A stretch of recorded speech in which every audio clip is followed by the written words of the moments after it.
AIIMS का बहुत दिन से इंतजार करत रही है। आज वो घड़ी आ गईल बा। आप सबके बहुत बहुत बधाई। मेरे साथ मंच पर उपस्थित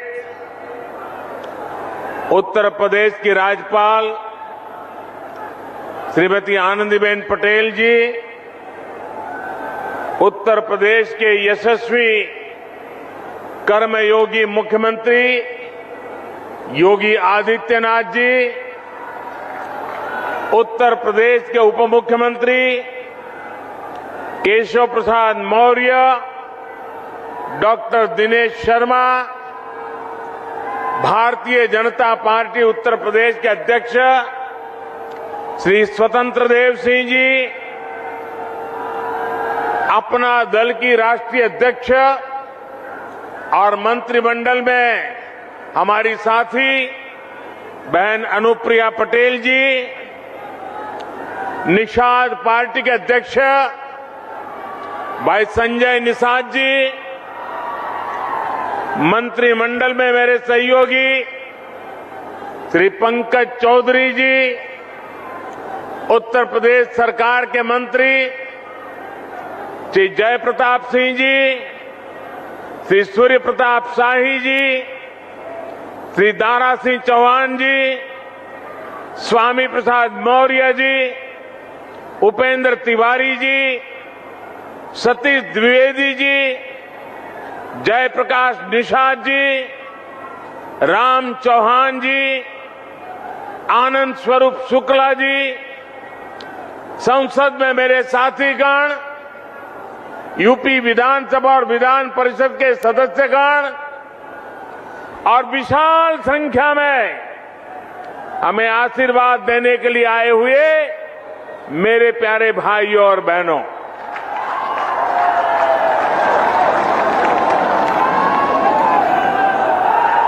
जब मैं मंच पे आया तो मैं सोच रहा था ये भीड़ है, वो यहां नजर भी नहीं पहुंच रही। लेकिन जब उस तरफ देखा तो मैं हैरान हो गया, इतनी बड़ी तादाद में लोग, और मैं नहीं मानता हूं शायद उनको दिखाई भी नहीं देता होगा, सुनाई भी नहीं देता होगा। इतने दूर दूर लोग झंडे हिला रहे हैं।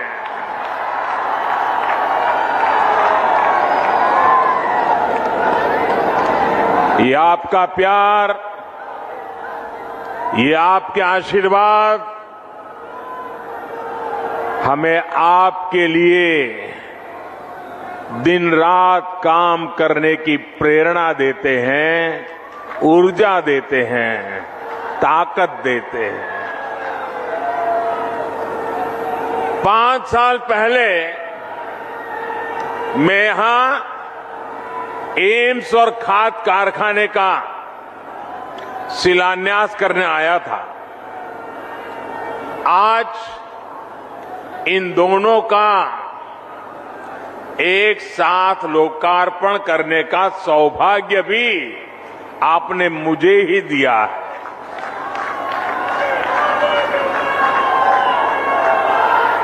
आईसीएमआर के रीजनल मेडिकल रिसर्च सेंटर को भी आज अपनी नई बिल्डिंग मिली है। मैं यूपी के लोगों को बहुत बहुत बधाई देता हूं। साथियों, गोरखपुर में फर्टिलाइजर प्लांट का शुरू होना, गोरखपुर में एम्स का शुरू होना अनेक संदेश दे रहा है। जब डबल इंजन की सरकार होती है तो डबल तेजी से काम भी होता है। जब नेक नीयत से काम होता है तो आपदाएं भी अवरोध नहीं बन पाती।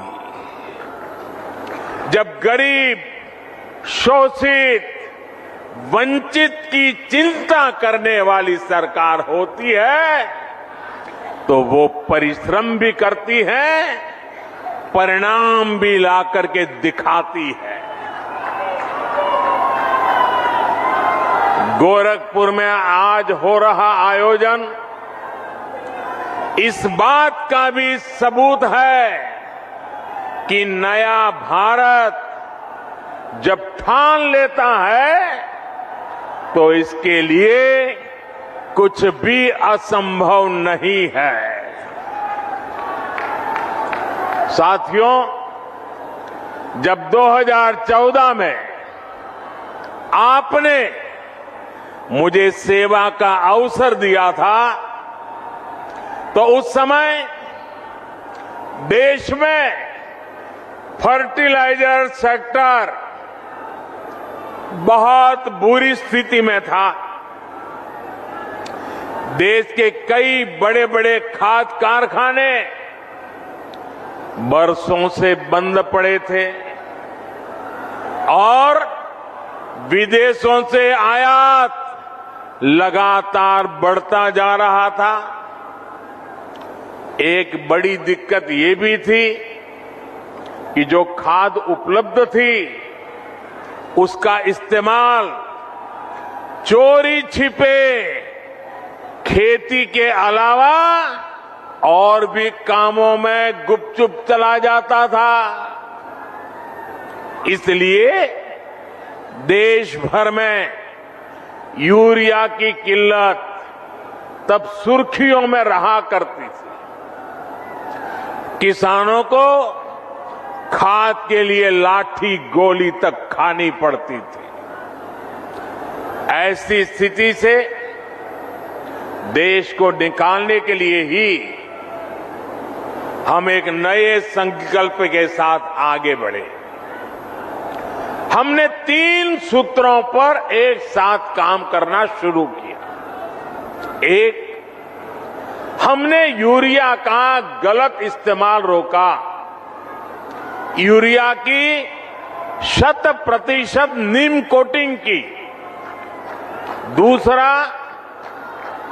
हमने करोड़ों किसानों को सॉयल हेल्थ कार्ड दिए ताकि उन्हें पता चल सके कि उनके खेत को किस तरह की खाद की जरूरत है। और तीसरा, हमने यूरिया के उत्पादन को बढ़ाने पर जोर दिया। बंद पड़े फर्टिलाइजर प्लांट्स को फिर से खोलने पर हमने ताकत लगाई।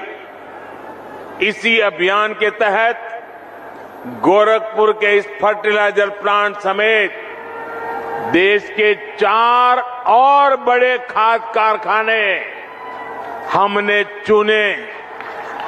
आज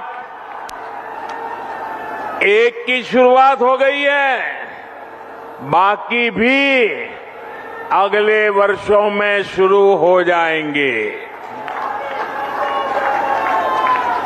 साथियों, गोरखपुर फर्टिलाइजर प्लांट को शुरू करवाने के लिए एक और भगीरथ कार्य हुआ है।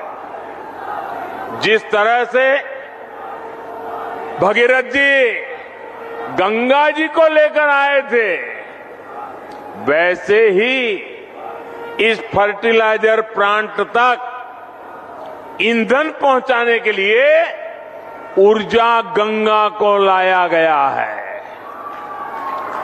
पीएम ऊर्जा गंगा गैस पाइपलाइन परियोजना के तहत हल्दिया से जगदीशपुर पाइपलाइन बिछाई गई है।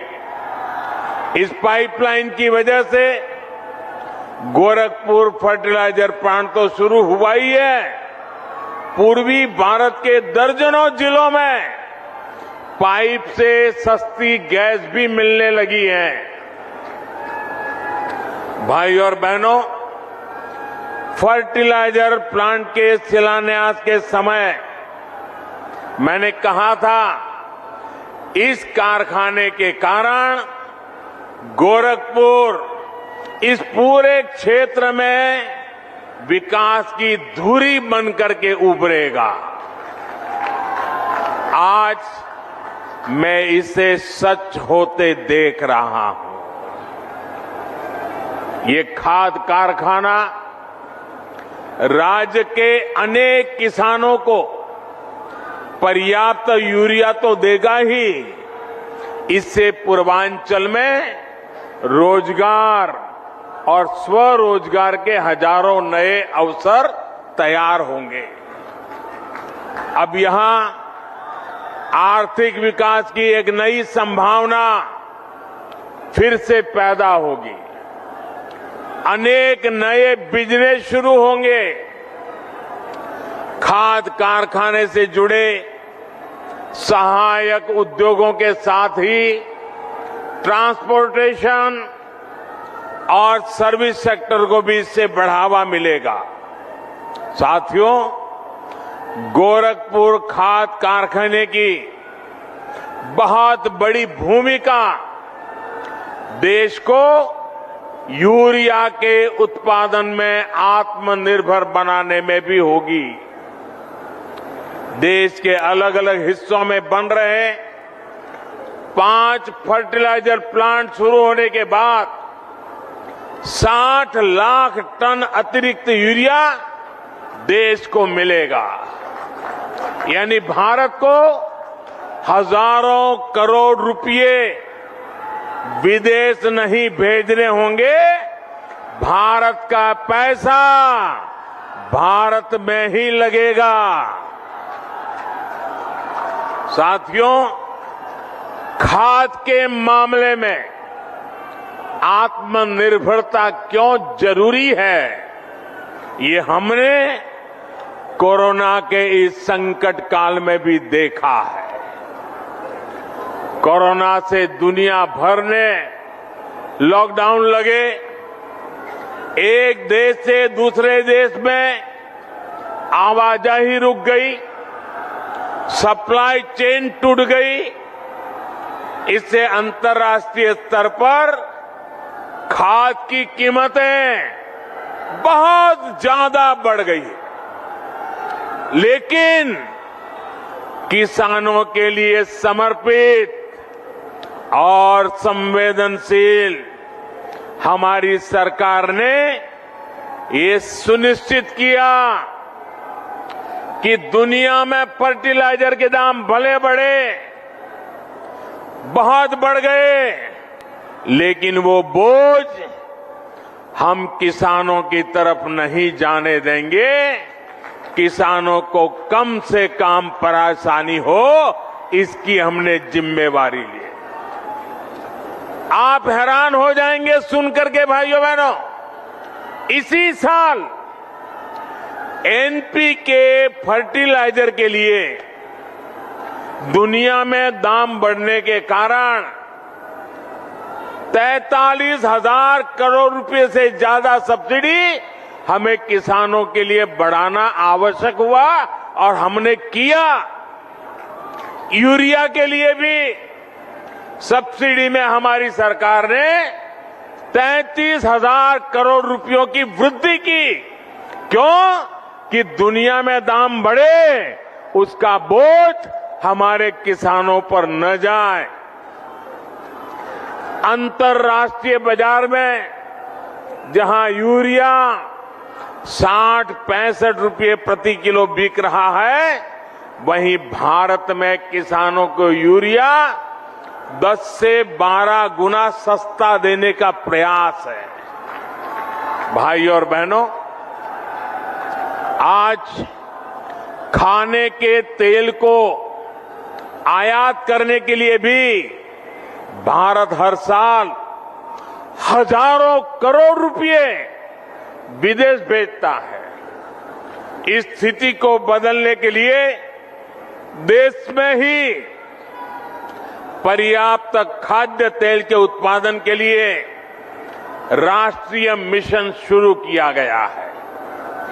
पेट्रोल डीजल के लिए कच्चे तेल पर भी भारत हर वर्ष 5-7 लाख करोड़ रुपए खर्च करता है।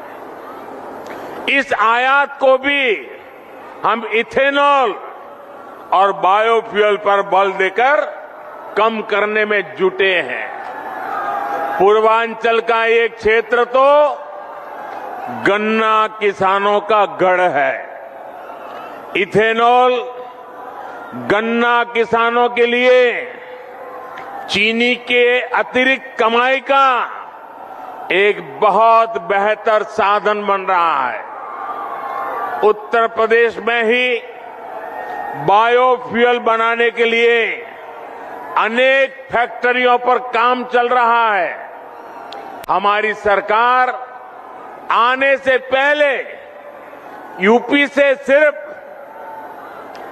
20 करोड़ लीटर इथेनॉल तेल कंपनियों को भेजा जाता था।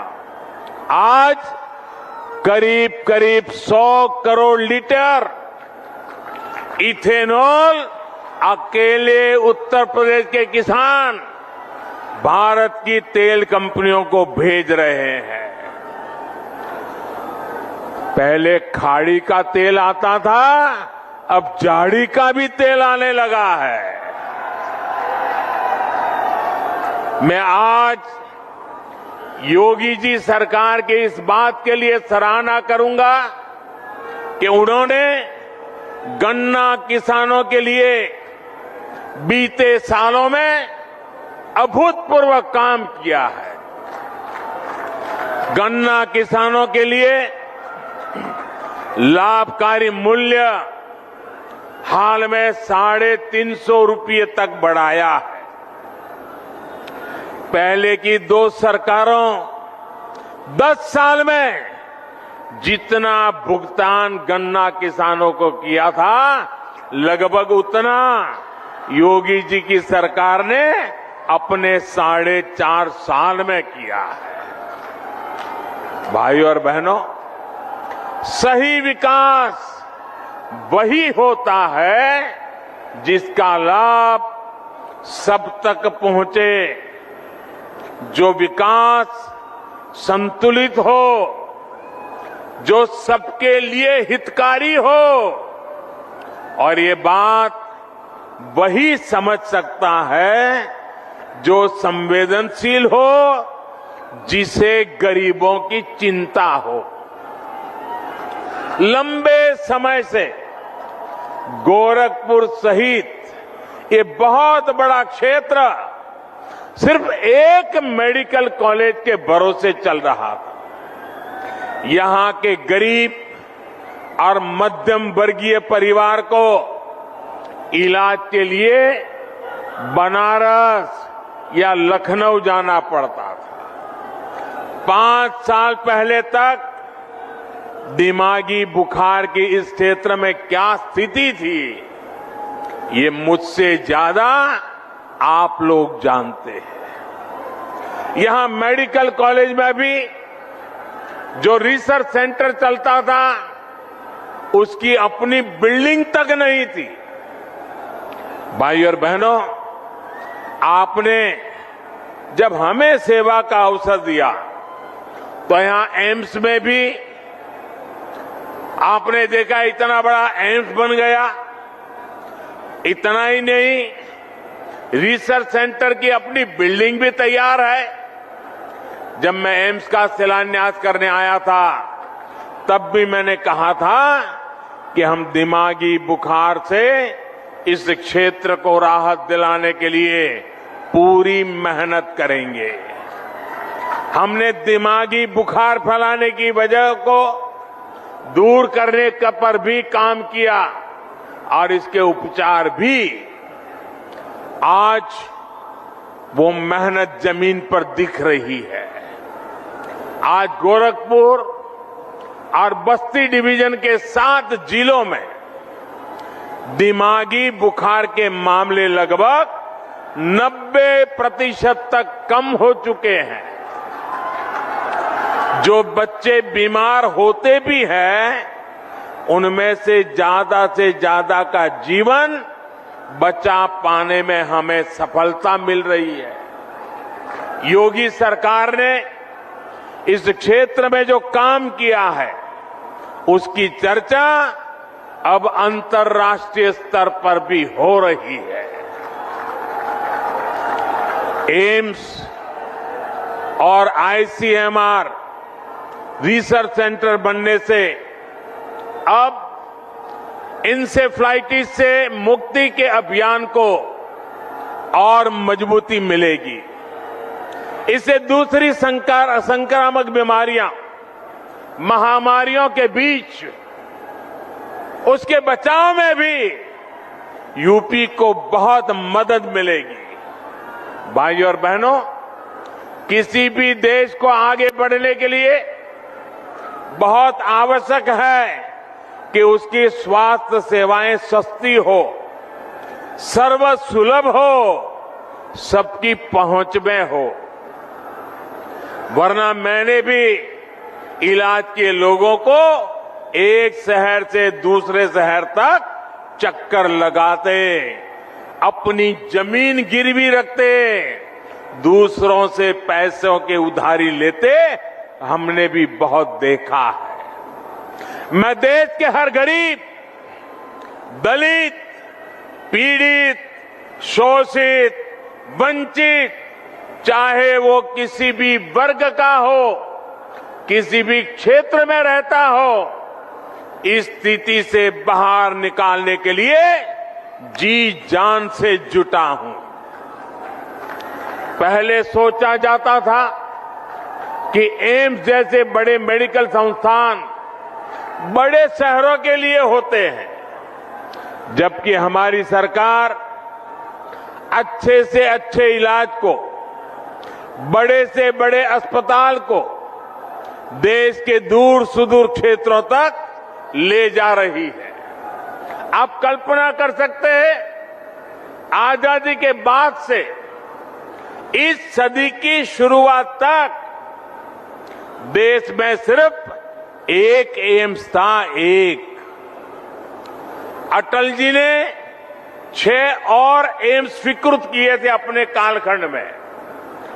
बीते 7 वर्षों में 16 नए एम्स बनाने पर देश भर में काम चल रहा है।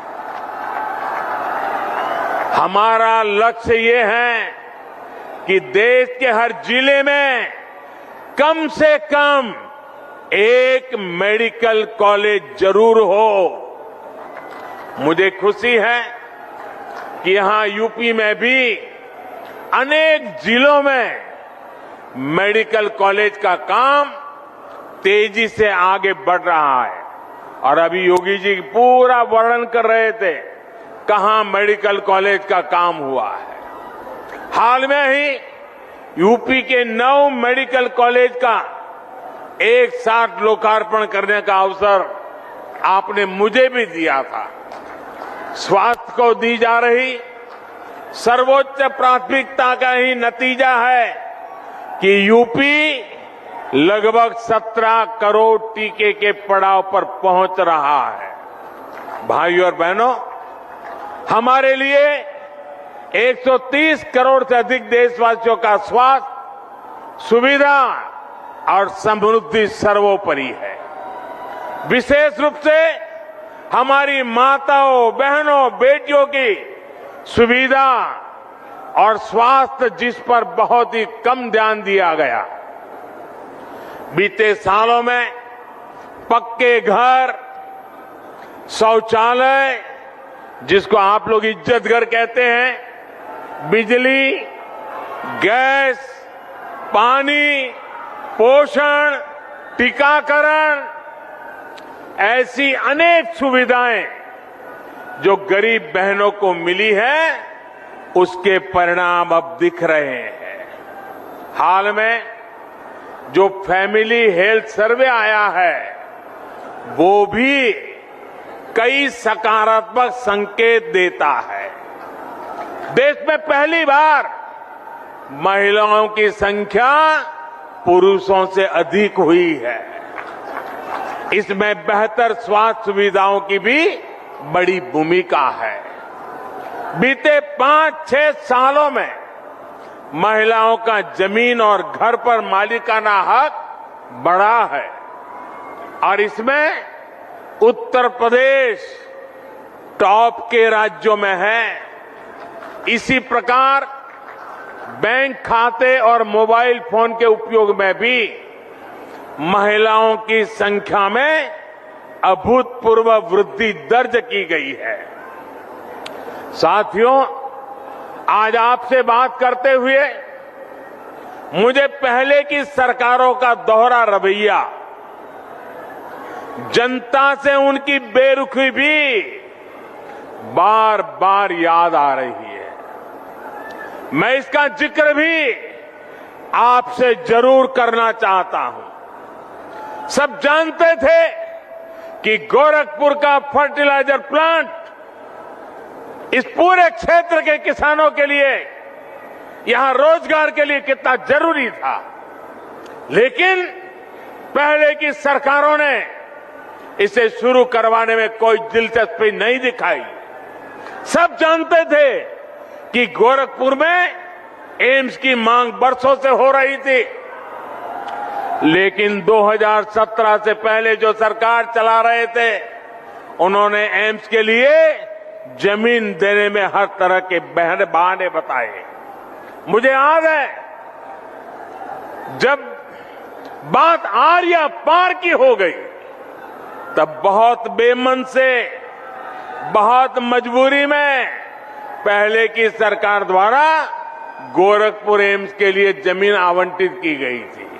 साथियों, आज का ये कार्यक्रम उन लोगों को भी करारा जवाब दे रहा है जिन्हें टाइमिंग पर सवाल उठाने का बहुत शौक है।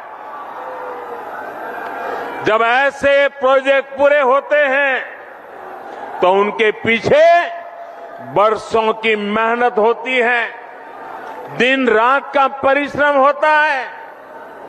ये लोग कभी इस बात को नहीं समझेंगे कि कोरोना के इस संकट काल में भी डबल इंजन की सरकार विकास में जुटी रही, उसने काम रुकने नहीं दिया।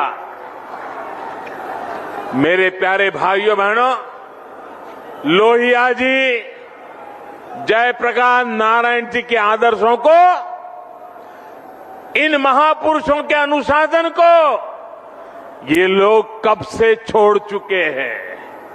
आज पूरा यूपी भली भांति जानता है कि लाल टोपी वालों को लाल बत्ती से मतलब रहा है। उनको आपके दुख तकलीफ से कोई लेना देना नहीं है। ये लाल टोपी वालों को सत्ता चाहिए, घोटालों के लिए, अपनी तिजोरी भरने के लिए, अवैध कब्जों के लिए, माफियाओं को खुली छूट देने के लिए। लाल टोपी वालों को सरकार बनानी है आतंकवादियों पर मेहरबानी दिखाने के लिए, आतंकियों को जेल से छुड़ाने के लिए। और इसलिए याद रखिए, लाल टोपी वाले यूपी के लिए रेड अलर्ट है, रेड अलर्ट, यानी खतरे की घंटी है। साथियों, यूपी का गन्ना किसान नहीं भूल सकता है कि योगी जी के पहले की जो सरकार थी, उसने कैसे गन्ना किसानों को पैसे के भुगतान में रुला दिया था। किस्तों में जो पैसा मिलता था, उसमें भी महीनों का अंतर होता था। उत्तर प्रदेश में चीनी मिलों को लेकर कैसे कैसे खेल होते थे, क्या क्या घोटाले किए जाते थे, इससे पूर्वांचल और पूरे यूपी के लोग अच्छी तरह परिचित है। साथियों, हमारी डबल इंजन की सरकार आपकी सेवा करने में जुटी है, आपका जीवन आसान बनाने में जुटी है। भाइयों बहनों, आपको विरासत में जो मुसीबतें मिली हैं, हम नहीं चाहते हैं कि आपको ऐसी मुसीबतें विरासत में आपके संतानों को देने की नौबत आए। हम ये बदलाव लाना चाहते हैं। पहले की सरकारों के वो दिन भी देश ने देखे हैं जब अनाज होते हुए भी गरीबों को नहीं मिलता था। आज हमारी सरकार ने सरकारी गोदाम गरीबों के लिए खोल दिए हैं और योगी जी पूरी ताकत से हर घर अन्न पहुंचाने में जुटे हुए हैं। इसका लाभ यूपी के लगभग 15 करोड़ लोगों को हो रहा है। हाल ही में पीएम गरीब कल्याण अन्न योजना को होली से आगे तक के लिए बढ़ा दिया गया है। साथियों, पहले बिजली सप्लाई के मामले में यूपी के कुछ जिले वीआईपी थे, वीआईपी। योगी जी ने यूपी के हर जिले को आज वीआईपी बनाकर बिजली पहुंचाने का काम किया है।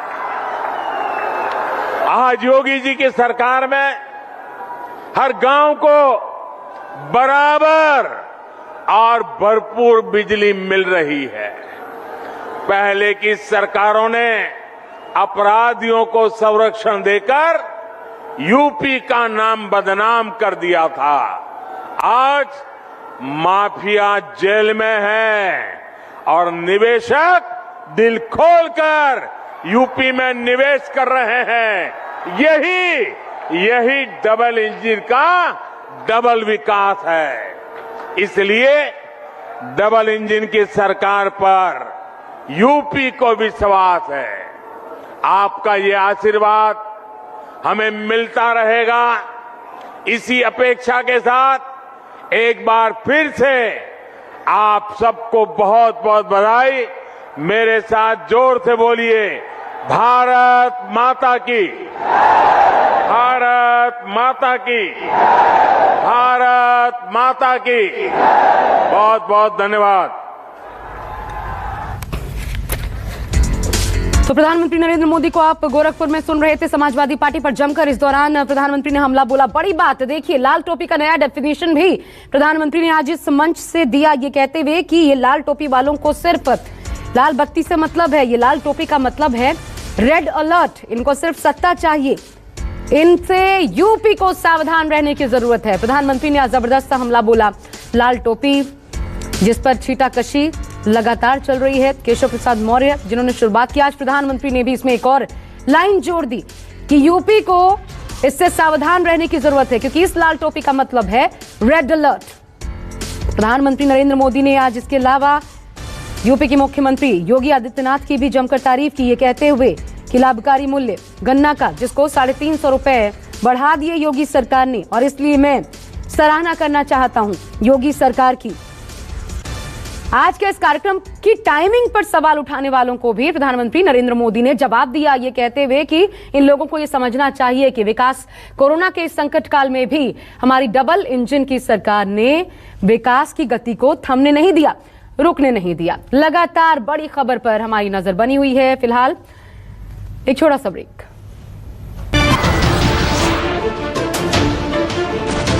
नमस्कार, मैं हूं मानक गुप्ता।